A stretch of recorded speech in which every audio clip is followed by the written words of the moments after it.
Mikael, welcome to the show. Thank you.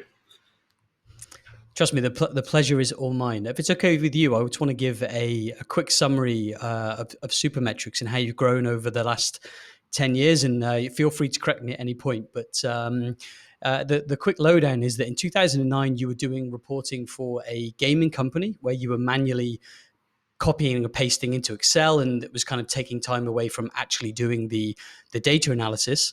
And you were looking for a solution to this. And I believe it's around the time that GA released their API.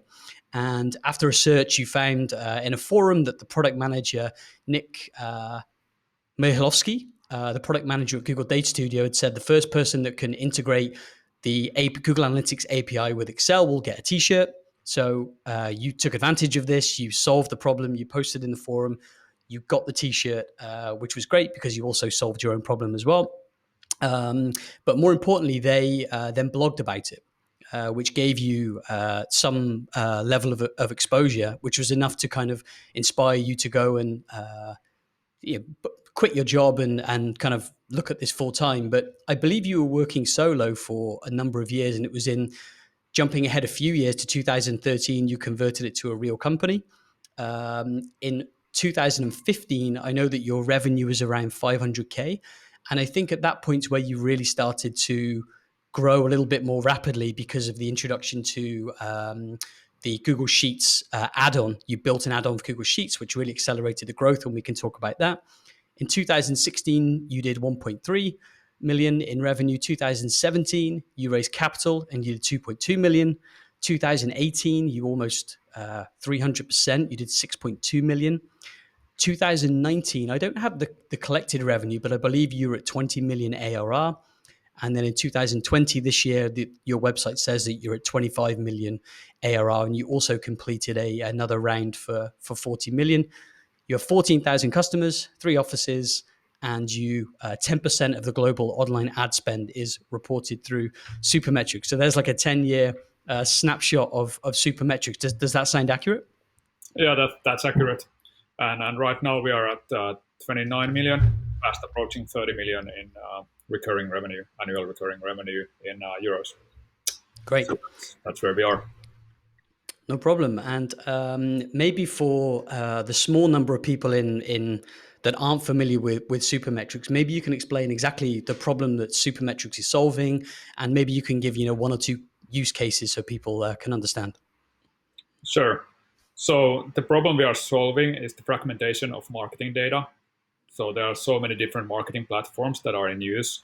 All the advertising platforms like Google Ads, Facebook Ads, Twitter Ads, and so on. All the marketing automation tools, all the CRMs, all the databases, everything that you would use in combination with these advertising platforms. So in total, you have so many different marketing tools in use. In a typical company, you have some dozens of these in use. So all your data is fragmented. It's scattered between these different tools that you have in the company. And it's very difficult to get the big picture on how your marketing is working and whether it's paying off.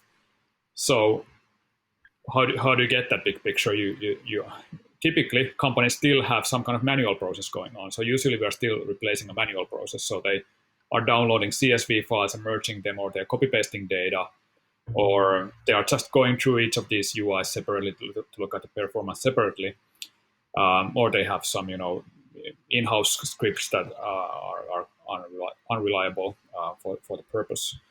And what we then do, we build a large number of integrations to these most important marketing platforms. We pull the data, we process that into a standard format, and then we make that data available in tools that companies want to use for analyzing and reporting this data. And those destination tools we group into the 3 different categories. So spreadsheets is one. Everyone always bashes Excel, but a spreadsheet is still pretty good if you really want to analyze data, combine data from multiple sources, control the visualizations fully. I've worked as an analyst in my past, like you said, in this gaming company and some other companies, and I do know that you can have the fanciest BI tool in the world, both for the company, but still people end up using Excel or Google Sheets for analyzing data. So that's a big part of our business, putting that data in the spreadsheet. Then the other other category is visualization and BI tools. So there we support Click and Tableau and Power BI and others. But Google Data Studio is by far the most important for us. We were the first partner company that Google invited to develop data connectors from non-Google platforms into Google Data Studio. And we are still the leading provider of those connectors. So if you want your Facebook ads data, for instance, into Google Data Studio, then we can provide that for you. And then the third category is data warehouses. So a lot of bigger companies, they want to pull all of this data into a data warehouse, host that centrally, and then have a reporting tool on top of that data warehouse. So we offer that as well. So you can pull your data, your marketing data into Google BigQuery or Snowflake or other data warehouse types as well. Back roughly 10 years ago when you started, I guess there were way less, marketing tech stack tools, platforms. In 2020, 2021, there are just so many platforms. There are so many different places you can collect data. How much of a technical challenge is that to stay on top of all of those different data sources? Do you is it the 80-20 rule? You just focus on, Google Data Studio, Google Sheets? Like how do you tackle that from a technical perspective? Yeah, it's quite a challenge. So I think the MarTech, whatever that graph is called, where you have all the MarTech logos that has over. It was called the 5,000, but I think that's pretty out of date now, right? Yeah, exactly. So now I think it's over 7,000 in that graph now, and our integration number is somewhere below 100 still. So of course we've kind of focused on the most important ones, and it's not our strategy to start building 1,000 different integrations. I think the marginal benefit of each integration goes down, of course. So it's much better to have a smaller number of very high quality integrations than support all of these hundreds of different platforms, and that's what we are trying to do.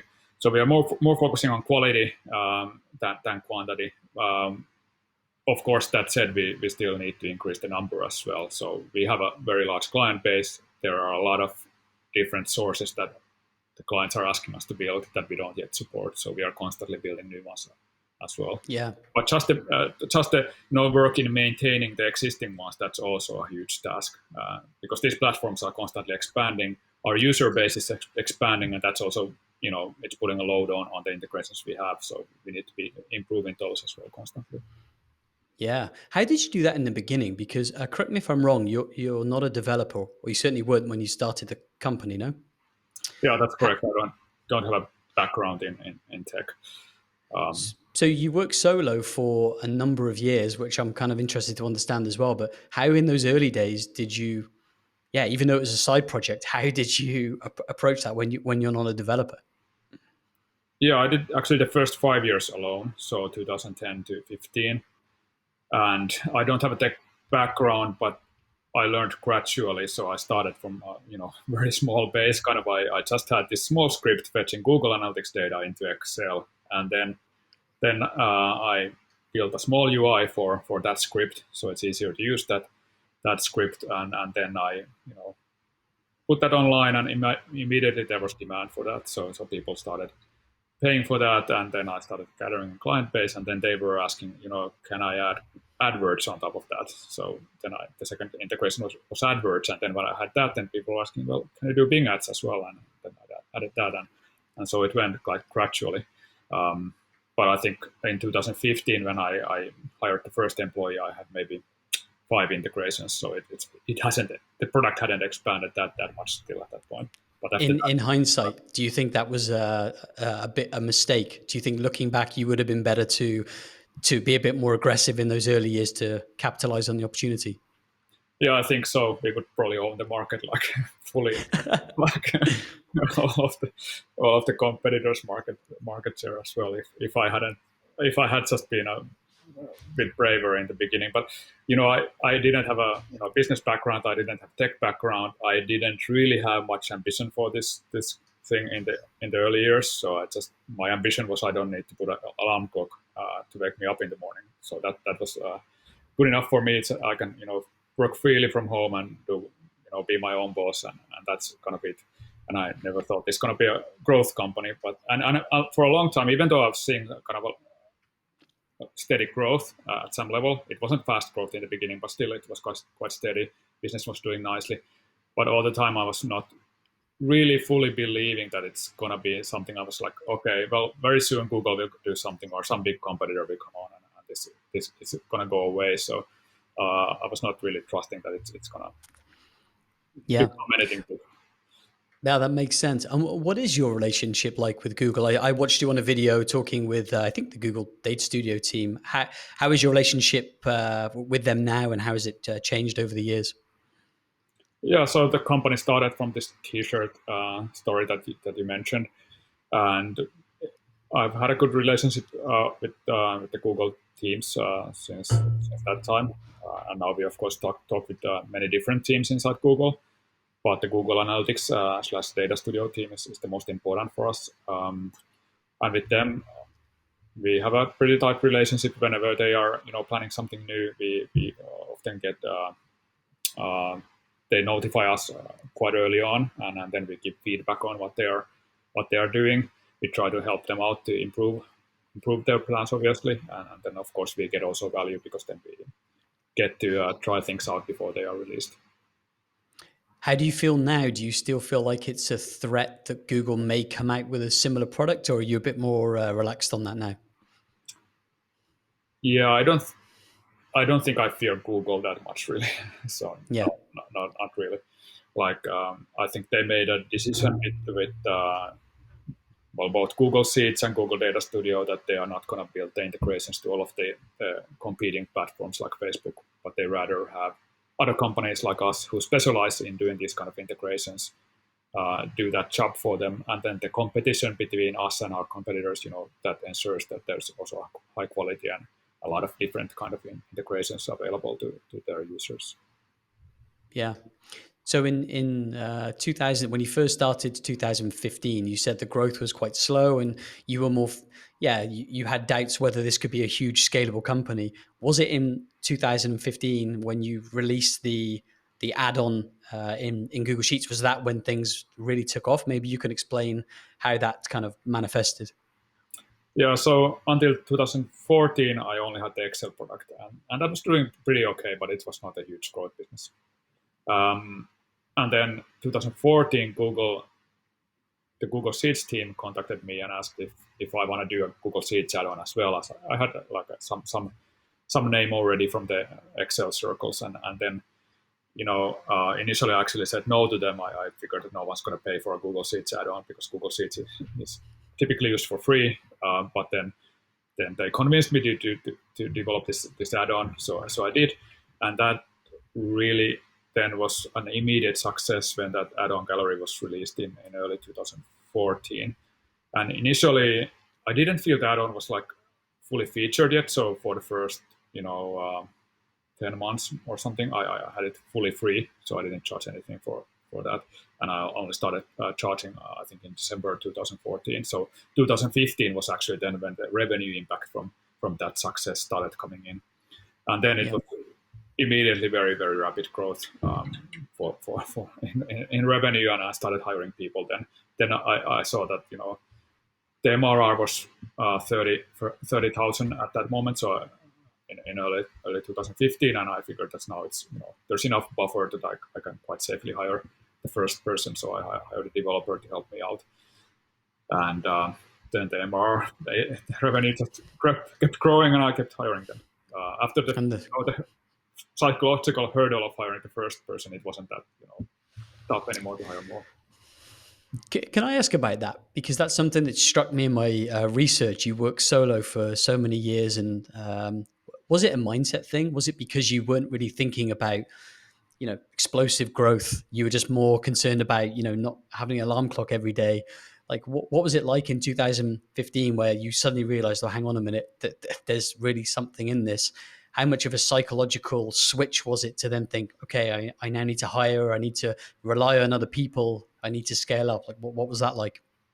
Yeah, it was quite a switch, and I think like I have this problem. I'm proud of very stupid things. Like I was very proud of running a one man business to a very big scale, but it's in hindsight it was stupid. Like I could have had much bigger success even than I now do if I had just been not that stubborn and had believed in what I do and started hiring earlier. but that's what I thought back then, that I can do everything alone, and for a long time I could, but then for sure I lost some opportunity there as well. And then when I started hiring, yeah, it was hiring the first person, that was quite a hurdle to do that. I had never managed anyone in my previous jobs, and you know it just felt like a difficult thing to start managing someone, and all the bureaucracy related to that, and then here in the Nordics it's not so easy to get rid of people if it doesn't work out. Um, so that's been a learning experience. I think I'm still on that learning path. But in Yeah. the early years, I think, like, we had a small team, and I remember when they had the first meeting where they didn't invite me to some kind of meeting in the company. I felt really insulted by that. They are having a meeting. That's the best thing in the world. My company, they're having a meeting, and I'm not invited. What the fuck? And then, sorry about that. But then I think actually that's pretty normal in any company, that you don't invite the CEO necessarily to every meeting that you're having. So, but yeah, it was something getting used to. Yeah, and actually, I pulled a quote from a blog post, and you put, "I remember how weird it felt the first time I walked past a meeting room and realized that my team was having a meeting without me. Handing over responsibility was something I had to get used to." It sounds like that's something, yeah, in those early years, you were quite proud, and you wanted to retain the control and the ownership. But I'm sure that's, which we'll get onto as we kind of come into the present. But I guess your mindset has to be so much different now, because you're growing so rapidly. But we'll get to that. And then so you started hiring people in 2015, and then by 2017, I think you took a 3.5 million round in Yeah. 2017. Yeah. Was there? I know you've taken a round this year. Was there any particular learnings you took from 2017? Was it something you wish you'd done differently? Do you regret it? Are you happy you did it? Like, what are your thoughts now looking back on that? Yeah, I'm pretty happy I did it. So we didn't need the money. The company has always been profitable, so that wasn't the reason. But I felt it's good to get some backers for the company that can help us grow. And we went through the Finnish VC field, and then we ended up with Open Ocean Capital. Um, so I'm happy with the end result. I guess in the process, yeah, it could have gone better. I didn't have anyone who had real experience in negotiating those kind of deals before, so I was handling that mostly myself. Um, and I think, I don't know. I don't think I did a mistake in the terms, but I was at least very close to making some bad mistakes there. I think fortunately I got some advice in the end that I renegotiated some things, but Yeah. maybe it And would have been better to have some people who have gone through that before, throughout the whole process. So I guess that's a good question. Then in 2020, you've just taken a really big round. So yeah, what is the strategy behind the round? I mean, maybe it's an obvious question. Of course, it's to fuel growth. But I mean, you're a very profitable company, right? You don't necessarily need the money. Or is it now that in 2021 and beyond, you really want to gain as much market share as possible? Maybe at the expense of profitability. Yeah. What are the plans with the new round and moving forwards? Yeah. Well, to be honest, the large part of that round was secondary as well. So me and early employees were selling part of our stakes as well. I see. I've been doing this for a decade, so it was a good opportunity for me to and for the early employees as well to get something out of this. And then part of that money we got in the company as well. And for that part, we don't have a huge plan for that part yet, because we are still very profitable. Um, but we are trying to figure out the best way to use that money, and of course to use the profits as well. So where can we invest in a profitable way? So can we put that into marketing efforts or sales efforts to drive growth? Can we possibly do an acquisition that makes sense? Looking at various opportunities. I feel really sorry for you having all that money and having the problem of knowing where to spend it. It must keep you up at night. Yeah, and the investors are pressuring, like, why this much profit? Can you get the profit rate down a little bit? So we're trying. Yeah.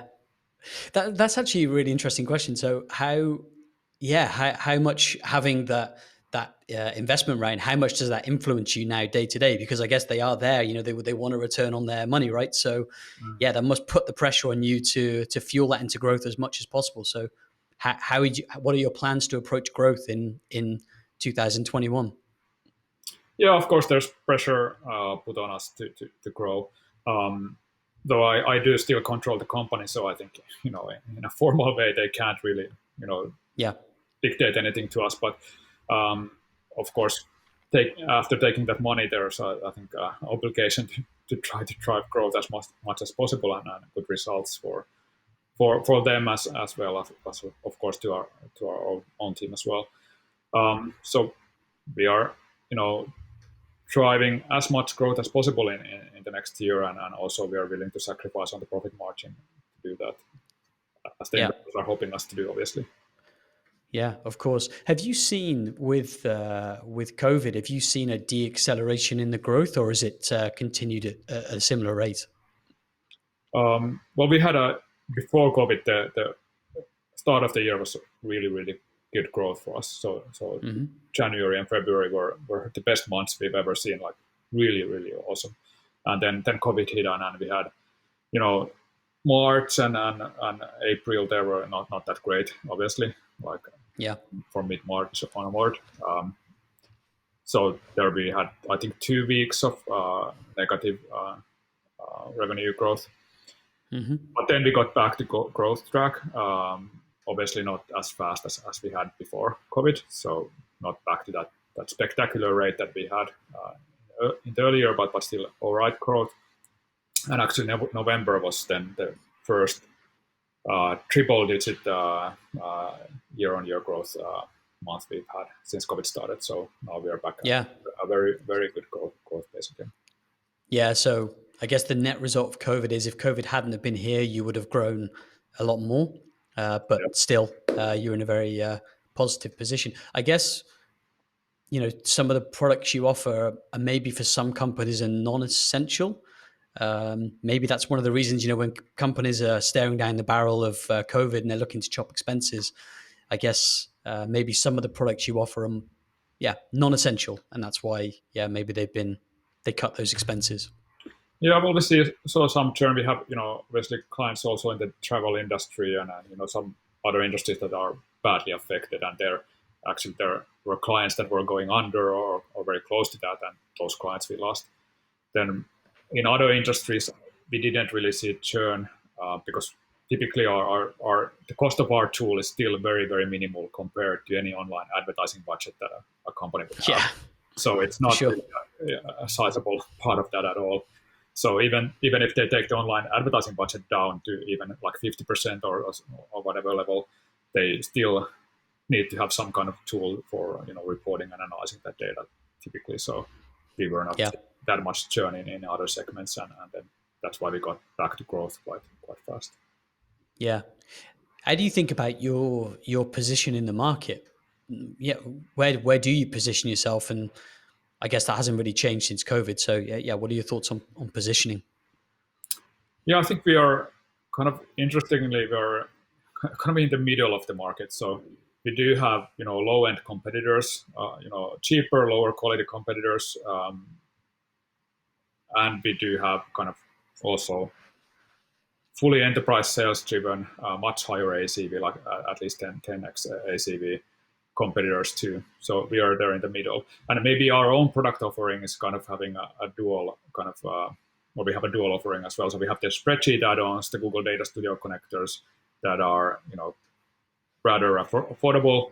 And then we have an enterprise offering where you can get this data into a data warehouse, and that enterprise offering, of course, has a much higher ACV. So then, what we are trying now to do is we try to get as many as possible from the spreadsheet products and the data studio products and the other cheaper products converted to the higher value products. And Yeah. So do you have a kind of a self-serve on the lower AC V customers, and then are you going for more of like a sales-led on the enterprise side? Yeah, exactly. That's how it goes. So we get. all the time we get a good inflow of trial users for the Google Sheet, the Data Studio, and other cheaper products. And then we do lead scoring on those, and then for the highest scored ones, the sales team contacts those and tries to convert those to higher paying deals, either in those products or then immediately tries to sell the enterprise offering to those. And then we have an expansion team that goes through the vast client base we have and tries to find clients where we have potential to either expand the usage of Google Sheets or Google Data Studio or upsell the data warehousing products. Yeah. So, so you've grown the team massively from 2019. I think, and correct me on any of these numbers, but around the end of 2019, you were 50 people. How many people are in the company now? It's around 135. 235? 135. 135. Okay. That's must be incredibly challenging to be growing at that rate, not just from revenue, but from a headcount, while you're simultaneously, fighting COVID. So, all these new employees, I guess, are working from home. How do you tackle that problem of growth and COVID simultaneously? Yeah, it's been tough. And when COVID started, we actually froze hiring for a while because we thought it's just onboarding people is going to be so tough remotely. So Yeah. we didn't want to do that. But then in the summer we restarted because we figured we don't know when this will end, so we can't just stop hiring. So we've been hiring quite fast since the summer. And obviously it's not perfect, but at least here in Finland, where we have the majority of the people, the situation is actually not that bad. So we can still visit the office every now and then. And typically for a new employee, they can be at the office for 1 week with their manager in the beginning to get some kind of in-person onboarding as well. And it's not perfect, but I think considering the situation, we've been doing pretty well. And I've talked with all the new employees, and I think the feedback we've gotten from them is very positive, actually. That How do you manage this situation. Yeah. How do you, from a kind of a tactical level, if someone's new to the company, how do you kind of teach them, about the culture and the way of doing things, and how do you kind of do that at scale? Because as more and more people are coming in, and the direction of the company is constantly in flux.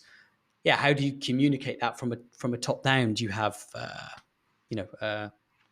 company-wide Zoom calls? Is there some project management system you use? Like, how at tactical level do you manage that? Yeah, I take some personal role in that. So I interview personally all the new employees that we are hiring. I do the last Really? round for Ah, everyone. the last interview. Yeah, the last interview, not all of them. That would be very. Yeah, wow. But when the others have made a decision, then I do the last round, just a quick chat to see what kind of people we are hiring. And in a few instances, I've also reversed the decision, but mostly just to know what kind of people we are getting into the company. Then when they are on board, then a lot of the team leads do a session with all the new employees and me as well. I do a kind of general company onboarding session where we go through the company. Of course, they're like the basic product offering, business model, but also kind of the culture and how we work, and what kind of people we value at the company. And then we do have a monthly info session where we have everyone listening in and can participate as well with questions. You can send questions in advance anonymously, or of course you can ask during the session. And there we have all the function leads are presenting what's happening in their area. And then we do a lot of discussions openly in Slack. We try to do as much as possible all the decisions open channels in Slack, so everyone can see what is happening in the company and can participate if they have anything to say.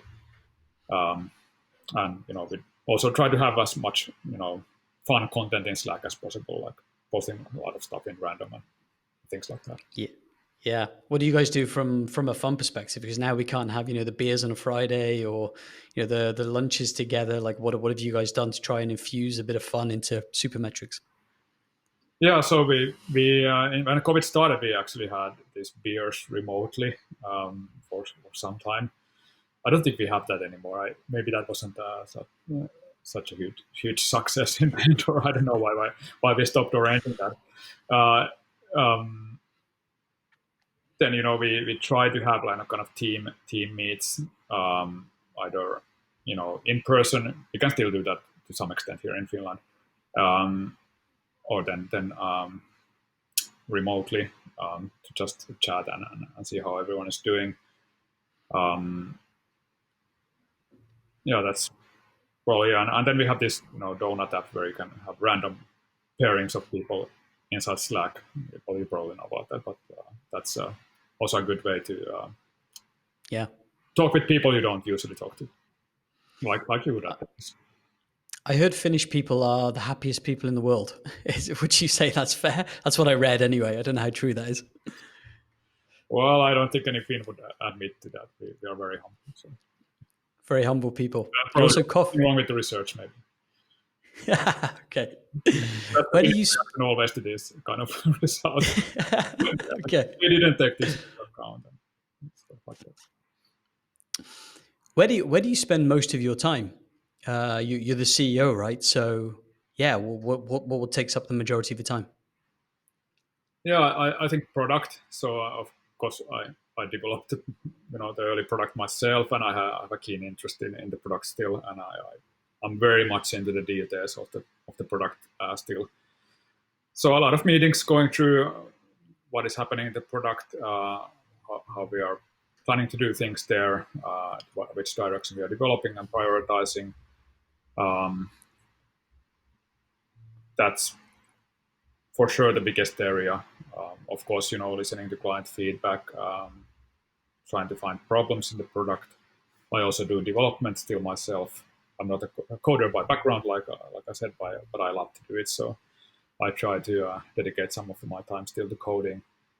So that's for sure the biggest. And of course, like general, like analyzing the business, trying to figure out what direction we should be doing, what changes we should be making, and directing all of those efforts takes time. Yeah.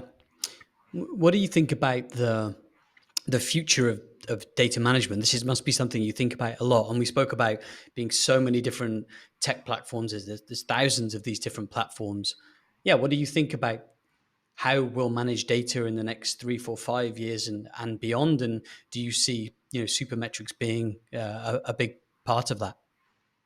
Yeah, for sure. Like in the marketing world, we are expecting a big shift into the data warehousing in the future. Of course, right now it's still kind of the early adopters more that are having a data warehouse, and a lot of people still are using spreadsheets or some other kind of tools for analyzing the data. But we expect the marketing data warehousing to be growing quite a bit in the future, and we want to be a major player in that market going forward. And then there is how do you actually use the data, which we haven't really been in that area too much. So we've been in kind of focusing on how we make that data available to you, and then we let the users figure out what to do with the data. Of course, our users typically are very smart; they can figure that out. But we are more and more moving into that area as well. So how can we add more value on top of the data? Can we add some machine learning models there to kind of make the data more usable and try to extract insight out of that data so it can be more actionable for the end users. How do you do that? And that was actually my next question. Are you going to use AI or machine learning, and practically how does that look? Yeah, well, we have some initial kind of developments there that we've been doing some prototypes of using AI.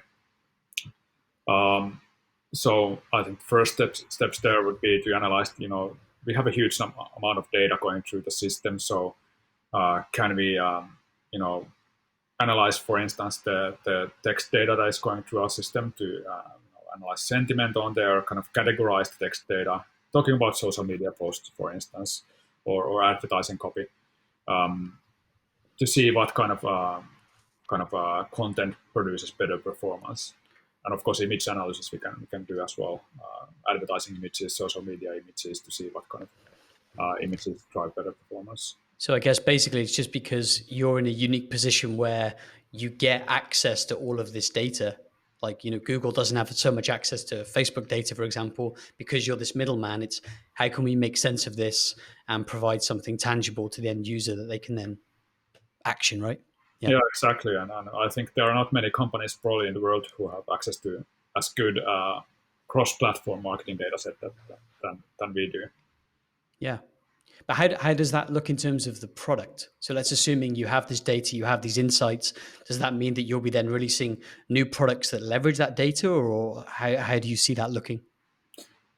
Well, I think all of those plans are still in the works. We can, Yeah. some of those insights we can surface in the current products, so they can be new kind of dimensions or metrics that we make available in Google Sheets or Data Studio, or bring up to the data warehouse. But of course, if you want to go deeper into that direction, if we see that there's traction, then we probably would want to start developing some of our own UIs as well for that.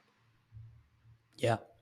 What about so it seems like in 2015 the core traction channel was the platforms themselves. So the Google Sheets add-on gallery and the Google Data Studio connector gallery. Given now that you're sitting on a load of cash, are those traction channels still the core traction channels today? And kind of what other channels do you see helping you in next year? Yes, those are still very important. Well, at least our attribution model shows that we have around half of the trials we get don't have a touch point with us before they come through the gallery to the product. Of I course, there see. may be that we are not able to just link them to some earlier touch point. That can be the case, but still, it's quite a big portion that is coming directly through the galleries. So those are very important for us still.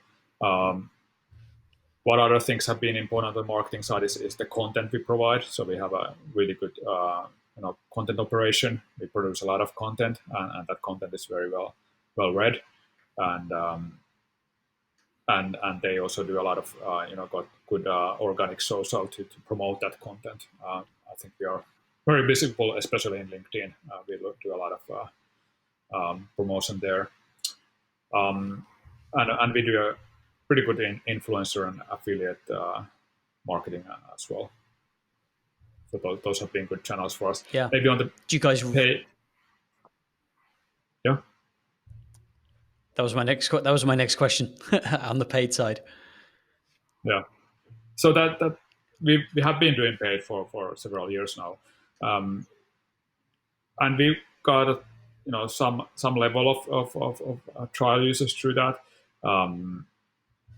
But I think, or I hope, there's still room to grow that. It's not really that significant channel for us right now, but we do hope that we can utilize some of the money that we do have in the bank to drive paid acquisition. Yeah. How much do you guys spend on paid ads, if you don't mind me asking? If I remember, maybe it's 200K a month, 300K a month, something like that. Yeah, that's a lot. That's still quite a lot. And I guess it just shows. I mean, I don't know how you're running your paid ads, but it shows the kind of lower funnel demand there is for this type of product, right? I mean, it's collecting marketing data into a centralized place is a huge problem for marketers, right? So it seems like, yeah. But then I think the problem with paid media is that once you've kind of harvested all that lower funnel intent, it's like, how do you scale up? You can have all the money in the world, but if you're not using content and kind of bringing people down the funnel, you'll never be able to scale it up. And how involved are you with the marketing team? I assume you have a CMO who takes care of that, but are you heavily involved in the marketing, or they kind of run autonomously? We are actually looking for a CMO. So if there are any good CMOs listening here, or people who want to become a CMO, please get in touch. Yeah. So we do have a talented marketing team, even though we don't have a CMO yet. And I do trust them quite a bit to do their work. I'm not an expert personally in marketing, so I give them a lot of freedom on how they do things. and then obviously I measure the results, and then if the results are not great, then obviously we have to talk on what we are going to improve. But they're pretty autonomous, I would say. Yeah. Okay, so last professional question on Supermetrics. What is as a customer of Supermetrics, we're a customer. What can we expect in 2021? What innovations do you have in the near term future? Yeah, so maybe for the current client base, the biggest thing that we are actually sure we are going to deliver is many more different new connectors, data source connectors. Obviously, the clients are asking us to develop more, so we are trying to expand that side quite a lot. And there we want to support some of the major marketing platforms like Salesforce Marketing Cloud, Pado, Marketo, and some of the DSPs that we don't currently support, especially. And then we do also have a project called Custom Connectors, where you can create a data source connector in our system without any code. So you could just configure a connector, some parameters for a connector, and then it would be very fast to start adding these kind of simpler connectors to the platform very easily. So you configure it in one day, and then you have that data available in all of the destination tools that we support. And we hope that can really speed up the development of these simple connectors in our platform. And initially, we are going to do those ourselves, but we also are planning to offer that up for the client base to develop their own connectors to those platforms that we don't want to develop for. Okay, thanks for sharing. I look forward to that. So on a more personal note, how do you protect your time? I mean, you're growing this huge company. How do you focus and work on the things that really matter when you get pulled from all sorts of different directions? I mean, you're speaking to this idiot on this podcast. So how do you protect your time?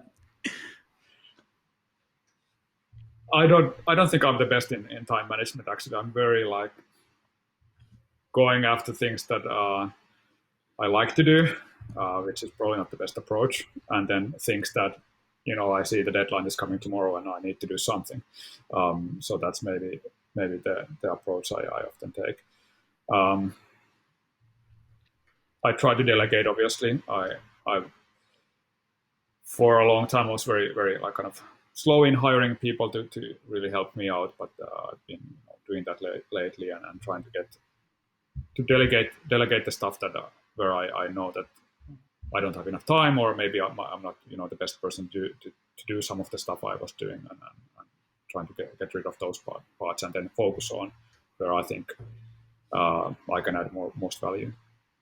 So you said you gravitate towards the thing you enjoy doing, which I think every human being does, right? But what are those things that you gravitate towards? You mentioned the product. Is that where you kind of gravitate towards, or are there other things that you particularly enjoy? Yeah, it would be product and analyzing the data and trying to make decisions based on the business data that we have. Yeah, just having that like top level view of exactly what's going on, so you can steer the ship. Yep. Yeah. Okay. Last question. What about kind of productivity? Not necessarily hacks, but how do you ensure that you're productive? Are you particularly focused on the way you eat, sleeping? Is anything on productivity or yourself that you can share? I would say, well, maybe sports is the main thing. So trying to ensure, especially now in COVID times, now I've been not outside the home for 48 hours, I think. So it's, it can be, if you don't take care of, having exercise, then I think that will really affect the productivity at some point. So I try to ensure that I also go for a run every now and then to have something else in my life as well, except for work and family. Yeah. So you most of the time working at home. Do you have kids or? Yeah, I do have 3 kids. 3 kids. Okay, so that must be tough running a company with 3 kids as well. Do you have somewhere at the home you can sneak away or? No, not really. There's not a good space out here in various sofas, but it's not as tough as building the company when the kids were really small, like babies, like 7, 8 years ago. That was tough, and I was working from home then as well. So this is nothing Yes. compared to that. Yeah, and I guess you've got a lot of help around you now, which must make a big difference as well. Yeah. Well, listen, thank you so much for doing this. I really appreciate it. Where can people find you if they want to get in touch? Well, LinkedIn, and I do have a Twitter account as well, but I'm not too active there. But LinkedIn is probably the best. Great. Thank you so much for your time. Speak soon. Thanks for having me.